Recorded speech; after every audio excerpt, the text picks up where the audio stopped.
ध्रुव महाराज जब साधना के लिए गए तो पहले गुरुदेव के रूप में देवर्षि नारद जी मिले। नारद जी ने बड़ा टटोल टटोल के ठोक ठोक के परीक्षा ली। छोटे थे 5 वर्ष के फिर भी। और जब उस परीक्षा में पास हो गए तो नारद जी गुरु जी ने दीक्षा दी और कृपा कर दी और कहा जाओ निडर होके वृंदावन जाओ, बहुत जल्दी तुम्हें भगवान का दर्शन होगा। और हुआ जिस पर गुरु की कृपा है आप सब जानते हैं। सबरी माता को दुनिया ने ठुकरा दिया।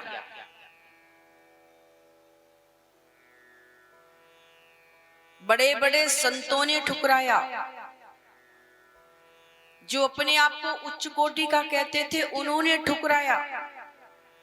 सबरी तू अछूत है, तेरे हाथ की तो तूने फूल भी बिखेरे, मेरा धर्म खराब कर दिया, निकल जा यहां से। कहां जाएंगे प्रभु, कौन सा घर है, मुझे कहीं नहीं जाना है प्रभु, रहने दो।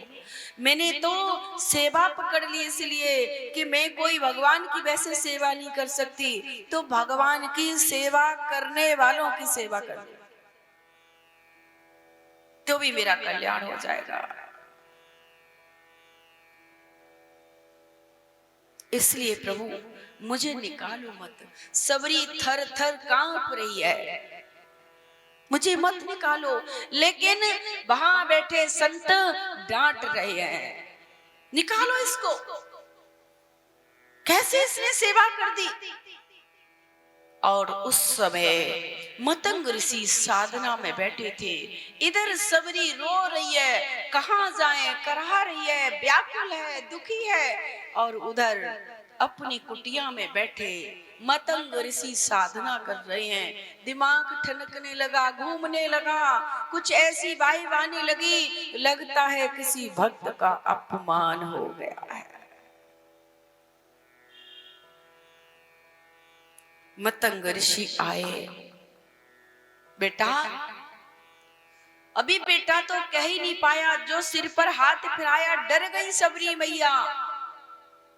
संत भगवान मुझे डांटो मत, मुझे मारो मत, मुझे घसीटो मत, मुझे निकालो मत, मेरा कोई कहीं नहीं है, मैं कहां जाऊंगी, दर दर के ठोकर खाऊंगी, मुझे रहने दो, मारो मत, मुझे मत निकालो। मतंग ऋषि ने हाथ फेरा, बेटी मैं तुझे मारने नहीं आया हूं, मैं नहीं मारूंगा। क्यों डर रही हो बेटी, क्यों व्याकुल हो, क्यों इतनी दुखी हो।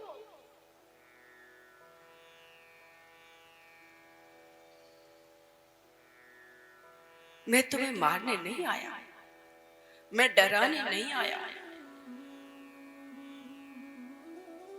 प्रभु मैं भील जाति में पैदा हुई, मेरे विवाह में उन भेड़ों की, उन बकरियों की बलि दी जाती थी। मैंने पूछा तो कह दिया नियम है। प्रभु ये कैसी शादी थी, कैसा विवाह था जिसमें किसी जीव की हत्या होती हो। इसलिए प्रभु मैं रात में घर छोड़ के भाग आई, उन भेड़ बकरियों को मैंने खोल दिया, आजाद हो जाओ, मैंने खोल दिया। मैं सुंदर नहीं हूं, मैं जाति की अछूत हूं, मैं कौन सी पूजा करती प्रभु। इसलिए मैंने देखा कि बड़े बड़े महात्मा, बड़े बड़े संत, बड़े बड़े सिद्ध भगवान की पूजा कर रहे, मुझे तो करनी नहीं आती थी। इसलिए मैंने सोचा कि मैं जब ये जाते हैं ना तो अछूत हूं, इसलिए दूर से इनकी रास्ता साफ करके, इनके रास्ते के कांटे जो हैं, पत्थर जो हैं, कंकड़े उन्हें हटा के मैं फूल बिछा दूं।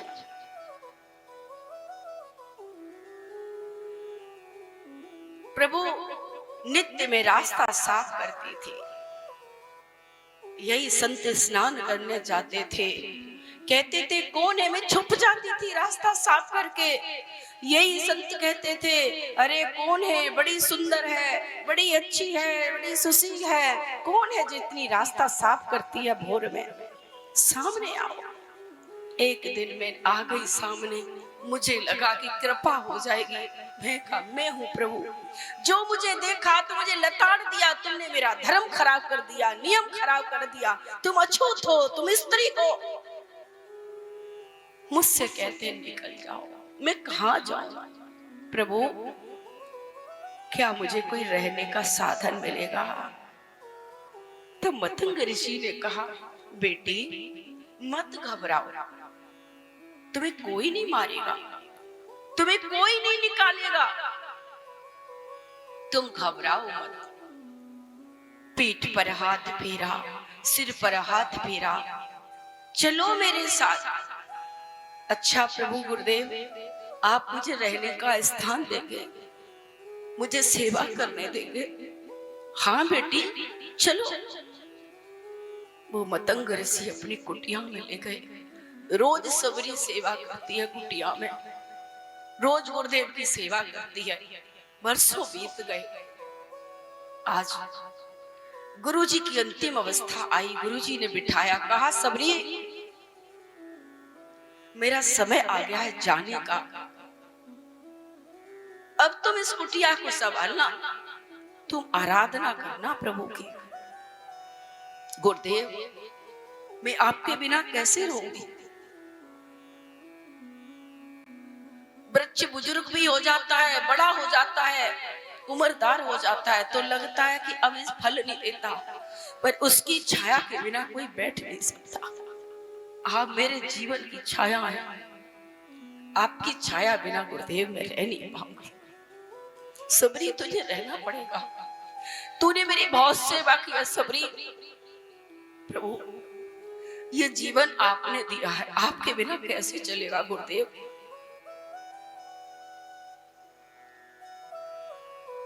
ऋषि कहते हैं, सबरी तूने मेरी बहुत सेवा की है, भगवान को खोजने दुनिया जाती है, जा मैं तुझे आशीर्वाद देता हूं।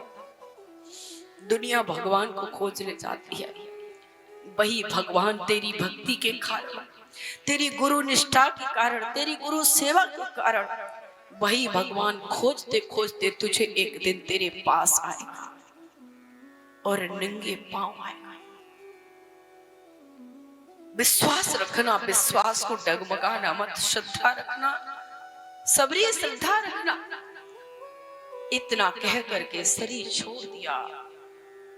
सबरी बिलखती रो रही है, क्या होगा गुरुदेव, क्या करेगा? धीरे धीरे समय बीता, इंतजार करती है सबरी। आज उसने नियम बना लिया, ना जाने कौन से दिन मेरे प्रभु आएंगे, मेरे गुरुदेव का वचन मिथ्या नहीं हो सकता। गुरु वचन ब्रह्म वाक्य होता है। गुरु ने अगर साधना की है, गुरु अगर पक्का है, तो गुरु के मुख से जो निकल गया वो होगा। मोर वचन झूठा चाहे जाए, संत वचन झूठा नहीं जाए। भगवान कहते हैं मैं रण छोड़ बन जाऊंगा, संतों का वचन झूठा नहीं जाने दूंगा। इसलिए गुरु का वाक्य ब्रह्म वाक्य मोक्ष को देने वाला है। आज निष्ठा करके सेवा पकड़ ली, रास्ता साफ करती है सबरी। मेरे प्रभु ना जाने कब आ जाएंगे।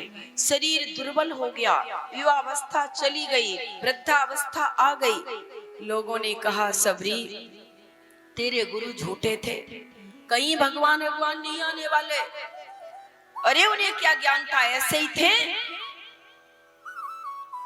ऐसा कर तो कोई दूसरे गुरु ले ले, ऐसा कर तो गुरु को छोड़, अपने काम में लग, कहां ये सफाई में लगी है। उसने कहा मेरे गुरु की निंदा मत करो, गुरु दोष लगेगा। मेरे गुरु एक सच्चे गुरु थे, वो अभी भी हैं। गुरु तत्व तो हमेशा रहता है। मेरे गुरु की वाणी असत्य नहीं हो सकती। मेरे गुरु कह के गए हैं तो जरूर मेरे घर राम आएंगे। मैं रास्ता साफ करूंगी। रोज साफ करती थी। आंखों से दिखना बंद होने लगा, धुंधला धुंधला दिखता है। रोज बेर चुन चुन के लाती है, हफ्तों रखे रहते हैं, शरीर दुर्बल हो गया है, सूख जाते हैं तो रात को मुख में रख के सो जाती है। लार से गीले हो जाएंगे, फूल जाएंगे और सुबह निकाल के फिर रख लेंगे। ना जाने कब आ जाएंगे राम, मेरा शरीर दुर्बल है, मैं नहीं जा पाई बेर चुनने, कुछ फल लेने, तो क्या खिलाऊंगी। रास्ता साफ करती है। एक दिन कहती है, प्रभु सारी उम्र चली गई, अब आंखों से दिखना भी बंद हो गया प्रभु, अब मेरे जाने का समय हो गया है, क्या तुम आओगे नहीं। मेरे गुरुजी कह गए आपको आना पड़ेगा, मेरा विश्वास है तुम जरूर आओ। और उसके विश्वास के कारण, गुरु की बात पर निष्ठा के कारण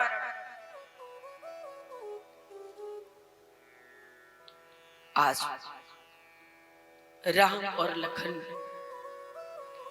जहां सभी रास्ता कर रही है, साफ कंकड़ हटा रही है, पत्थर हटा रही है, भाई आ गए।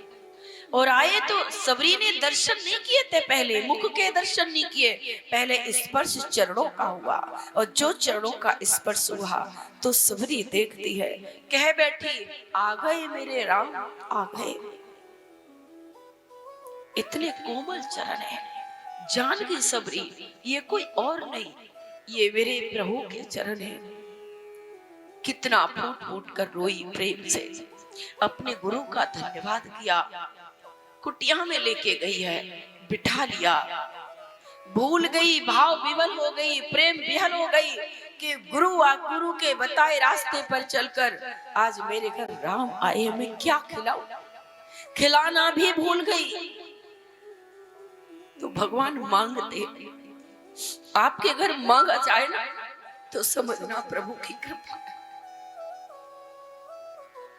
रामचरितमानस में भगवान सबरी के और केवट के पास स्वयं गए और दोनों से मांगा। केवट से नाभ मांगी, संसारिक दृष्टि में लगता है कि मांगा, और आध्यात्मिक दृष्टि में मांगा नहीं, तुम्हारा कष्ट काटा जाता है।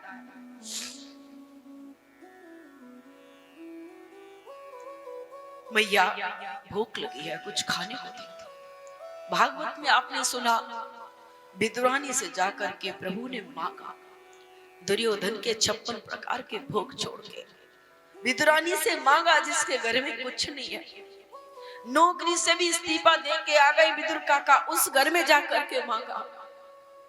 भगवान तो कृपा तो उसी पर करेंगे जिस पर कृपा न हो, कृपा है उस पर थोड़ी करने जाएंगे, कृपा नहीं है उसके घर जाते हैं, जिसके घर खाने को नहीं होता उसी की परीक्षा लेने जाते हैं। खिला सबरी के घर गए, खिला दो माँ, कुछ खिला दो मैया, भूख लगी है, कुछ खिलाओ ही नहीं।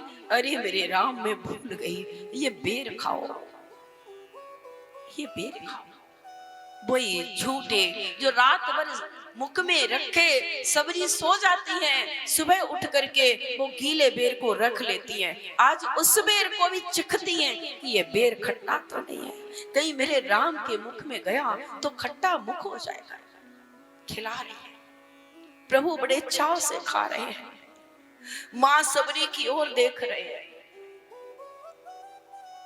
इतना स्वाद, इतना स्वाद। लखन जी ने नहीं खाए। भगवान ने कहा, लखन ये अच्छी बात नहीं है, भक्त का अपमान होगा, खा लो।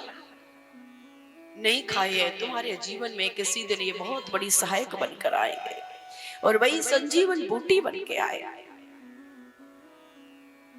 हम जाएंगे। अब भगवान ने कहा, सबरी ने कहा, अब इस शरीर इस काया का क्या करोगे। और देखते देखते राम जी के समक्षी अपने शरीर का अपना पूरी तरह से समर्पण प्रभु के चरणों में कर दिया, हमेशा हमेशा के लिए विलीन हो गए। क्या ऐसी निष्ठा है। पंपा सरोवर का जल पूरा लाल हो गया, क्यों? संतों ने अपमान किया, भगा दिया। पंपा सरोवर का पूरा जल लाल हो गया, रक्त से हो गया, रक्त के समान हो गया। राम आए, लोगों ने कहा ये सबरी का अपमान कर दिया था, इसलिए पंपा सरोवर का ये पूरा जल रक्त बन गया है, इसका कोई उपयोग नहीं होता। राम तुम कुछ सुधारो, राम आप इसमें चरण छुआ दो। राम ने कहा जिसका अपमान किया वही इसे पवित्र कर सकता है, और कोई नहीं कर सकता, मुझ में भी ताकत नहीं है। कल भजन बोला था, मैं तो हूं भगतन का दास। हो सकता है हमें गाना ना आता हो सकता है मैं राग ना आता हो, पर मेरा भजन का प्रत्येक शब्द अनुराग भरा होता है, और मेरे प्रभु को अनुराग ही पसंद है।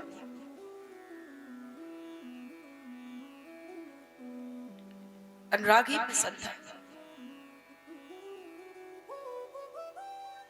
इससे कोई ठीक कर सकता है तो मेरा भक्ति करेगा जिसने अपमान किया। प्रभु सबरी तो शरीर छोड़ गई है, अब कैसे ठीक होगा? तो क्या हमेशा हमेशा ये जल रक्त रहेगा, रक्त के समान लाल रहेगा? नहीं, जाओ जहां सबरी के शरीर को जलाया गया है उस राख को लाओ, उस अस्थियों को लाओ। सबरी की जो भक्त थी जिसका अपमान किया गया था उसकी अस्थियों को लाओ और इस पंपा सरोवर में डाल दो। और ऐसा ही किया गया, और पंपा सरोवर में उस मिट्टी को, उस राख को, उस अस्थियों को जैसे ही छोड़ा गया, देखते देखते प्यारे वो रक्त लाल था, रक्त समान वो जल था, आज वो श्वेत हो गया, श्वेत हो गया। जिस पर गुरु की कृपा होती है साहब, वो भक्त तर जाता है, वो भक्त कृतार्थ हो जाता है। इसलिए कहते गुरु का जीवन में बहुत बड़ा महत्व है। सबरी पर उनके गुरुदेव ने कृपा की, जिसे दुनिया ने छोड़ दिया, बड़े बड़े सिद्धों ने छोड़ दिया। आज उन मतंग ऋषि ने कृपा की, गुरु ने कृपा की, जीवन बदल दिया, भगवान का दर्शन हो गया। एक निष्ठा, एक विश्वास, ये दुनिया तो किसी को नहीं छोड़ी साहब, राम जी को नहीं छोड़ी, माता जानकी जगत जननी को नहीं छोड़ी, तो हम और तुम क्या चीज है? मैं पहले ही दिन बोली, पांडाल में रहते हैं ना तब तक बहुत अच्छा, बहुत अच्छा, बहुत अच्छा, आपके मतलब की बात होगी तो बहुत अच्छा, बहुत अच्छा, बहुत अच्छा। जैसे ही आपके मतलब की बात नहीं हो वैसे ही बड़ा बेकार, बड़ा बेकार, बड़ा बेकार। लेकिन गुरु कभी ज्ञान देता है तो ये नहीं देखता ये तुम्हारे मतलब की है कि नहीं है, तुम्हारा कल्याण किसमें होगा, वो तो सिर्फ ये सोचता है। नहीं तो सबरी को भी कह देते, सबरी छोड़ तू चली जा, क्या चक्कर में पड़ रही है। सारा जीवन सबरी ने श्रद्धा के साथ गुजारा और फिर कृपा हुई। इसलिए कृपा को पकड़ना सीखो। इसलिए गुरु की पूजा पहले होती है। भक्त बनो, परम भक्त, भक्त बन जाओगे तो जीवन आनंद में हो जाएगा। जिस पर गुरु की कृपा हुई है, आप भक्त मीरा, भक्तिमती मीरा को ले लो, गुरु कृपा से देख लो, आनंदित। ये भक्तों के चरित्र है। मैंने कहा ना, पहले दिन कहा था कभी भक्तमाल कथा सुनाऊंगी और बहुत जल्दी सुनाऊंगी। अब ये नहीं कह सकती यहाँ सुनाऊं कि कहीं और पर सुनाऊंगी, बहुत जल्दी। इसलिए गुरु की कृपा को पाओ। बोल सद्गुरुदेव भगवान की जय। कल आपने कन्हैया का जन्मोत्सव बड़े धूमधाम से मनाया और आज पालना पड़ गया है गोकुल में, भगवान को झूला झुलाया जा रहा है। आपके यहाँ भी है तो झुला लो, और नहीं है तो भैया भाव से झुला लो।